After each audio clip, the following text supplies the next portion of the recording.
Ever notice that occasionally gear goes for wildly varying different prices on the second-hand market? This is unfortunately a state of play at the moment with a lot of digital rack gear, and you might be wondering, well, how much is this piece of gear worth? Just because someone's asking that amount doesn't mean that's what it's going to sell for, or more importantly, what it's going to be worth to you. So this episode is all about working out how much should you pay for digital rack gear.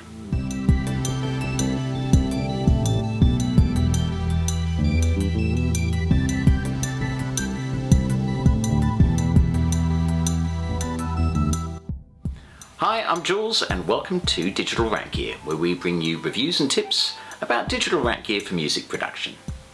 Today we're sort of finishing off a series of top 5 tips for digital rack gear and how you use it and how you buy it. And today we're going to be looking at what is the value of digital rack gear for you and how much should you pay.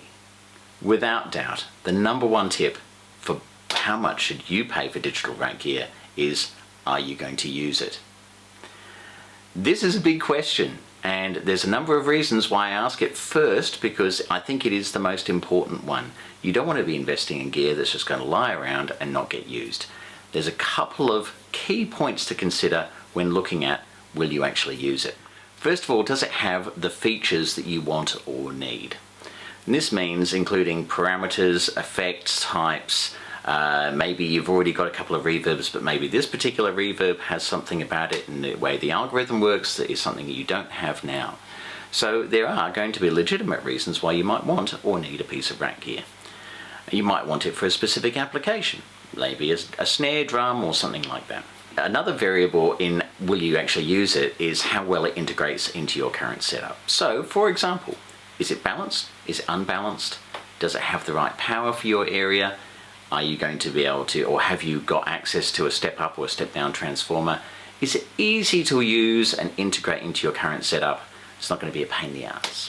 Second thing to consider when looking at how much should you pay for a piece of rack gear is, can you afford it? You may have heard the saying, if you want to make a small fortune in music, start with a large one. Well, this is probably one of the big driving factors behind that. Nobody's really making big money unless you're Justin Bieber or some sponsored artist from a major company. But there are other ways to make money in music, and I've made money a number of different ways. One is performing, and of course there are other mechanisms too. There's teaching, I've been a music therapist, and there's been a number of other ways you can make money in music. But you're not going to make a fortune in music. So investing and choosing wisely what you're going to buy is important, and really at the start of all that is, can you actually afford this piece of gear? What is your realistic budget? And does this piece of gear do enough to warrant that spend? As part of this, the asking price isn't always going to be the buying price. So the beauty of sites like Reverb is that you can actually put in a bid or actually make an offer on a piece of gear. Making offers on piece of gear that are realistic and not going to disrespect the seller, but are actually realistic for your budget is actually quite important. So I think this is a great feature of sites such as Reverb. The other thing to consider when looking at can you afford it is not just the price that you're buying it for, but the landed cost. And I'm in here in Australia, and we also have not only the cost of postage, but also sometimes GST, or whatever GST stands for. It's like VAT in England. It's a tax on consumption. So I think it's goods and services tax or something like that. So GST is something that we have to consider here, and you may have taxes in your state or territory or country that you also need to factor in, even on second-hand goods. So the price of that item landed, and can you afford that? Third item to consider when looking at how much should you pay for second-hand gear. Looking at what other gear you already own. So really, how much do you actually need this piece of gear, and how much is going to add to what your capabilities are? For example, does this piece of gear have parameters or functions that you don't already have? Is it a phaser and you don't own any phasers? Or does it have a phaser in it or a particular type of Resonate sound that you might need? Or are you starting from scratch and this is going to be your go-to reverb? That is great if that's the situation, but I suspect that for many of you, you already have a reverb or two.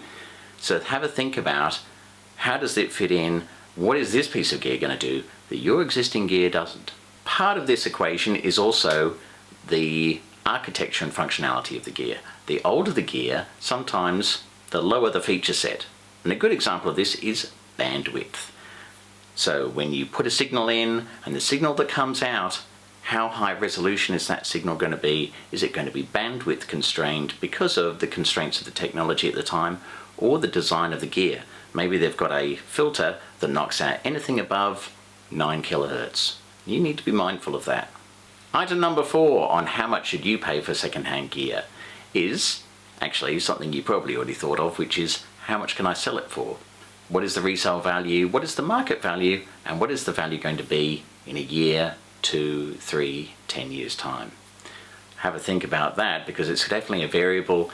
You can buy it now, and in some cases pieces of gear are an investment. You still want to be able to use it, but what you don't want is an anchor that you're spending large amounts of money on now and are going to get very little back if you need to liquidate it later. Item number 5 to consider on how much you should pay for vintage rack gear or second-hand rack gear is the condition.